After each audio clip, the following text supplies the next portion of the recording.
एक बार फिर मैं क्लास 12 फिजिक्स के अंतर्गत आज का वीडियो नंबर 2 हम लोग पढ़ेंगे। एक आपको मैंने पहले पढ़ा दिया है और आज वीडियो नंबर 2 में आज जो हम लोग बहुत ही मुख्य और बहुत ही इम्पोर्टेंट जो टॉपिक हम लोग पढ़ने के लिए जा रहे हैं, जिसका नाम है ओम का नियम। तो आइए, ओम एक वैज्ञानिक थे जिसने तमाम प्रकार के चालक का अध्ययन किया, कैसे उसमें धारा प्रवाहित होती है, उसके बारे में उसने अपना नियम दिया। देखते हैं नियम का दिया उसने।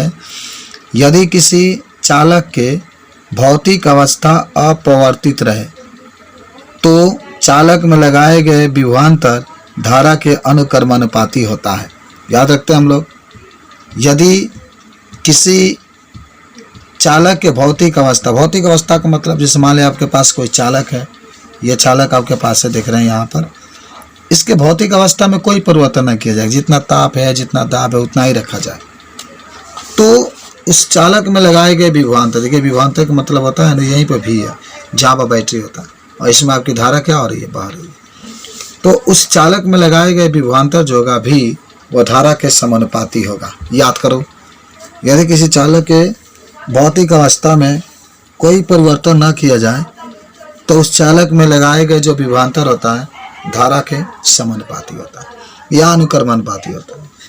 अनुक्रमानुपाती का मतलब होता है कि अगर विभवांतर 10 है तो धारा भी 10, समझ गए। विभवांतर 20 है तो धारा भी 20, विभवांतर 30 है तो धारा भी 30, विभवांतर 5 है तो धारा भी 5। यानी अगर विभवांतर हम लोग बढ़ाते हैं तो धारा का मान बढ़ेगा, विभवांतर अगर घटाते हैं तो धारा का मान घटेगा। ये ओम ने कहा था। देखिए, तो वही भी समानुपाती आई। ओम ने जैसे कहा था कि किसी चालक में लगाए गए जो विभवांतर होता है वह धारा के समानुपाती होता है, तो भी समानुपाती आई। आप जब समानुपाती का चिन्ह हटा देंगे ना तो आर आपका एक अक्षर आ जाएगा, आर एक नियतांक आ जाएगा, बी बराबर आर आई। देखिए, जहाँ पर आर अनुक्रमानुपाती नियतांक है, जो आर आया है क्योंकि ऊपर है इसीलिए इसको कहते हैं कि आर एक अनुक्रमानुपाती नियतांक है, जिसे चालक का प्रतिरोध कहते हैं, जिसे हम लोग क्या कहते हैं, चालक का प्रतिरोध कहते हैं। ये बात भी अगर आपसे पूछा जाए तो बता देना। और देखिए भी और आई में ग्राफ, देखिए जैसे ओम के नियम का सत्यापित करना है तो ओम ने कहा, क्या कहा था कि ओम ने कहा था कि जो भी होता है आई के समानुपाती होता है। अब इसको आपको सिद्ध करना है।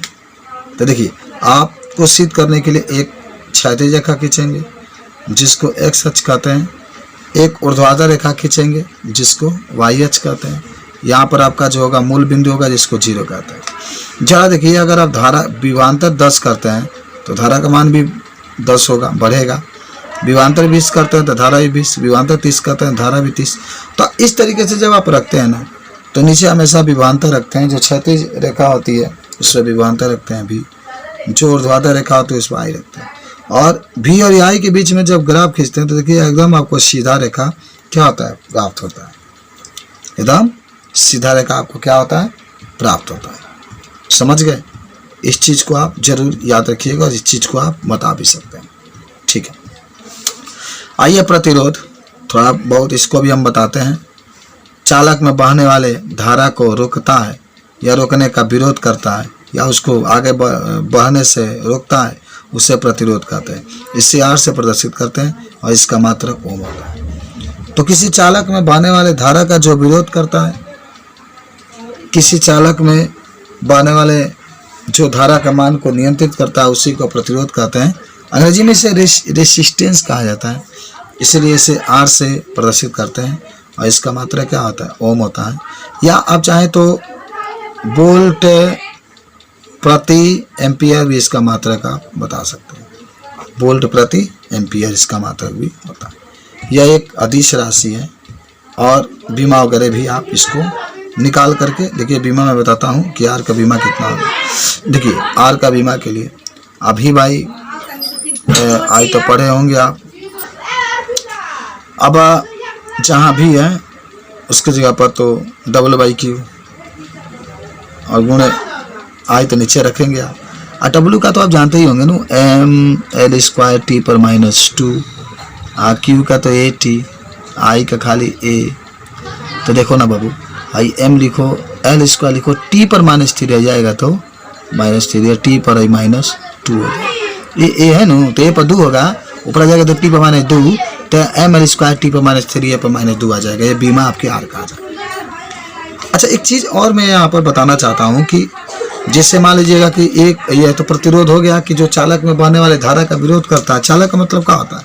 जैसे चालक आपके पास है इस तरीके से, इसमें जो धारा बहता है उसको कहता है कि मत बहो, रोकने का प्रयास करता है। जिसका प्रतिरोध जितना अधिक होगा उसके अंदर की जो चालकता होगी उतना ही कम होगी। समझ गए? यहाँ से आपको एक चीज़ आता है, 1 ओम का परिभाषा, समझिए ना, 1 ओम का परिभाषा। तो 1 ओम का परिभाषा अगर कोई आपसे पूछे तो उसको 1 ओम का परिभाषा आप कैसे बताएंगे, तो इसको भी देखते हैं। बात समझना बाबू, यदि यहाँ पर देखिए 1 एम्पियर, बात समझना, 1 एम्पियर यहाँ पर लिख दो, 1 एम्पियर यहाँ पर 1 वोल्ट। डिफिनेशन से ही बात करना है ना, जहाँ रहता है पर 1 ओम, जहाँ ये तहाँ पर 1 एम्पियर, जहाँ भी है तहाँ पर 1 वोल्ट। यदि किसी तार में 1 वोल्ट का विभवांतर लगाया गया हो, ये विभवांतर का मतलब होता है कि बैटरी। यदि किसी तार में 1 वोल्ट का विभवांतर लगाया गया हो और उसमें यदि 1 एम्पियर की धारा बहती है तो वहाँ वैद्युत प्रतिरोध 1 ओम होगा।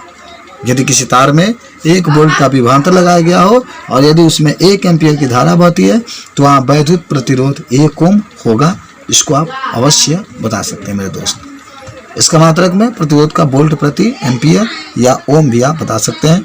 और एक चीज़ बता दीजिएगा कि जहाँ ओम होता है उसको आप इस तरीके से ओम का चित्र बना सकते हैं, ये जो देख रहे हैं। समझ गए? तो ये चीज़ें आपसे पूछी जाती है, चीज़ आप बता दीजिए। आपको चीज़ में बताता हूँ ना कि जो आर की बात होता है, थोड़ा सा मैं आर बराबर आपके पास जो सूत्र बन करके आता है, ठीक है, वह आता है आर गुण यहाँ पर आएगा जो एल अपान ए, यानी आर एल के समानुपाती होता है। ये बात जरूर याद रखिए। पहले तो टक्करों की संख्या पर, टक्करों का मतलब मान लीजिए इलेक्ट्रॉन यहाँ से चला यहाँ, फिर यहाँ से यहाँ चला, फिर यहाँ से यहाँ चला, टक्कर करता हुआ चल रहा है। तो जितने अधिक इलेक्ट्रॉन टक्कर मारेंगे, एक दूसरे में टक्कर करेंगे, मान लो यहाँ से इलेक्ट्रॉन चला, टक्कर किया, फिर यहाँ से इसकी इलेक्ट्रॉन टक्कर किया, ये जितने अधिक टक्कर होंगे उसका प्रतिरोध उतना ही अधिक होगा। प्रतिरोध अधिक होगा, टक्कर की संख्या अधिक होगी, तो यानी जो प्रतिरोध होता है वो टक्करों की संख्या के समानुपाती होता है। जितने अधिक टक्कर होंगे प्रतिरोध का मान भी उतना ही अधिक होता है। चालक की लंबाई के समानुपाती। अब अभी आपने दिखाया ना कि आर समानुपाती एल बाई ए। जितना अधिक तार की लंबाई होगा उसका प्रतिरोध भी उतना ही अधिक होगा। आपके पास मान लीजिए 2 तार है, एक लंबा है इस तरीके से, एक छोटा है। किसने कहा किसका प्रतिरोध अधिक है? कंपटीशन में पूछा जाता है किसका प्रतिरोध अधिक है, तो क्या कहेंगे? बड़ा वाला का, क्योंकि जिसका तार की लंबाई अधिक होगी उसका प्रतिरोध आपका अधिक होगा, जिसकी लंबाई अधिक उसका प्रतिरोध अधिक। ये चीज भी बता सकते हैं। क्षेत्रफल के व्युत्क्रमानुपाती होता है, देखिए लिखा भी क्या, जो आर होगा वह इसके व्युत्क्रमानुपाती। तो ए का व्युत्क्रमानुपाती होता है, यानी आपके पास 2 इस तरीके छड़, एक बहुत मोटा दे दिया जाए और एक पतला दे दिया जाए और कहा जाए कि बताओ इसमें क्षेत्रफल किसका अधिक है, तो कहेंगे इसका क्षेत्रफल अधिक है। तो जिसका क्षेत्रफल अधिक है उसका प्रतिरोध भी कम होगा, धारा अधिक बहेगी। मोटा तार आपके पास एक पतला तार है तो मोटा तार का उसमें धारा अधिक बहेगा क्योंकि उसका प्रतिरोध कम है। समझ गए? और पतला का तो कोई बात नहीं। अच्छा, यहाँ से एक चीज और भी आता है, एक आता है कि ओमीय प्रतिरोध। समझिए, तो वह परिपथ जो ओम का नियम का पालन करता है उसे ओमीय प्रतिरोध कहते हैं। वह परिपथ जो ओम का नियम का पालन करता है उसे ओमीय प्रतिरोध। ओमीय प्रतिरोध का मतलब, ओम का नियम का मतलब विभवांतर बढ़ाएंगे धारा बढ़ेगा, विभवांतर बढ़ाएंगे धारा बढ़ेगा, विभवांतर घटाएंगे धारा का मान क्या होगा? घटेगा। यही नियम पढ़े हैं आप भी, समानुपाती आई। विभवांतर बढ़ाएंगे तो धारा क्या होगा? बढ़ेगा। विभवांतर घटाएंगे तो धारा आपका घटेगा। तो जो ओम का नियम का पालन करता है उसको ओमीय प्रतिरोध। उदाहरण में चालक तार भी लिख सकते हैं, ठीक है। इसके बीच में जो ग्राफ खींचना सीधा प्राप्त होता है ना, आई यहाँ पर एक अक्ष पर जो होता है विभवांतर को दर्शाते हैं, वाई अक्ष पर धारा को। विभवांतर बढ़ाते हैं तो धारा बढ़ता है, इस तरीके से ग्राफ होता है। अनोमीय प्रतिरोध, तो अनोमीय प्रतिरोध में आप कह सकते हैं कि वह परिपथ जो ओम का नियम का पालन नहीं करता है, वह परिपथ जो ओम का नियम का पालन नहीं करता है उससे हम लोग क्या कहते हैं? तो उससे हम लोग अनओमीय प्रतिरोध कहा जाता है। एकदम याद रखिएगा, जो ओम का नियम का पालन नहीं करता है उससे हम लोग अनओमीय प्रतिरोध कहते हैं। समझ में आ गया होगा? बात समझ रहे हैं। और उसके बाद से थोड़ा सा और मैं आपको डिफिनेशन के तौर पर बता दूं कि ये सब पूछा जाता है तो आप इसको कैसे बताएंगे। आपसे किसी ने कहा, यहाँ से छोटा सा एक और हेडिंग आता है कि वैद्युत चालकता, वैद्युत चालकता। देखिए कई बार पूछा जाता है मेरे दोस्तों, तो आप जरूर कहिएगा कि जो वैद्युत प्रतिरोध होता है, याद करो प्रतिरोध, अभी आप जस्ट पढ़े थे प्रतिरोध में, जो वैद्युत प्रतिरोध होता है इसके व्युत्क्रमानुपाती को वैद्युत चालकता कहते हैं। याद करो यहाँ से, वैद्युत प्रतिरोध के व्युत्क्रम को वैद्युत चालकता कहते हैं। और आप इसको जी से प्रदर्शित करेंगे, जी से, केमिस्ट्री में पढ़े थे ना आप, इसको जी से प्रदर्शित करते हैं। समझ गए। कोई तार है जिसकी उसकी प्रतिरोध जितना अधिक होगा उसके अंदर चालकता उतना ही कम होगा, व्युत्क्रमानुपाती है। कोई तार है उसका प्रतिरोध जितना कम होगा उसका चालकता उतना ही अधिक होगा, उसका प्रतिरोध जितना ही अधिक होगा उसका चालकता उतना ही कम होता है। मात्रा क्या होगा भैया? प्रति ओम। समझ गए। जो ये प्रतिरोध होता है इसका मात्रा कम तो इसका प्रति ओम। अच्छा, एक चीज और मैं आपको छोटा सा एक और हेडिंग आता है, विशिष्ट प्रतिरोध। समझने का प्रयास करो, या इसी को हम लोग प्रतिरोधकता कहते हैं। विशिष्ट प्रतिरोध या इसी को प्रतिरोधकता कहते हैं। रो बराबर, याद कर, रो बराबर आर गुणे ए अपान या, रो बराबर आर गुणे ए अपान ए। यानी इसका डिफिनेशन भैया तुम देख लीजिएगा। यदि किसी तार की लंबाई 1 मीटर हो, यदि किसी तार की लंबाई 1 मीटर हो और इसका क्षेत्रफल 1 मीटर स्क्वायर हो तो तार का विशिष्ट प्रतिरोध तार के प्रतिरोध के बराबर है। यदि किसी तार की लंबाई 1 मीटर हो, उसका क्षेत्रफल 1 मीटर स्क्वायर हो तो तार का विशिष्ट प्रतिरोध तार के प्रतिरोध के बराबर होता है। और इसका मात्रक अगर लिखना होगा तो ओम इंटू मीटर। आप मात्रक निकाल सकते हैं ना, इसका तो ओम हो जाएगा, समझने का प्रयास करो। ए का तो मीटर स्क्वायर हो जाएगा, ठीक है, और इसका तो आपका मीटर है। हाँ, मीटर से स्क्वायर कैसे, मात्रक जो निकल करके आएगा ओम इंटू मीटर आ जाएगा। ओम इंटू मीटर, किसका किसका मात्रक हुआ? इसका। ओम इंटू मीटर आ जाएगा मेरे दोस्त, समझ रहे।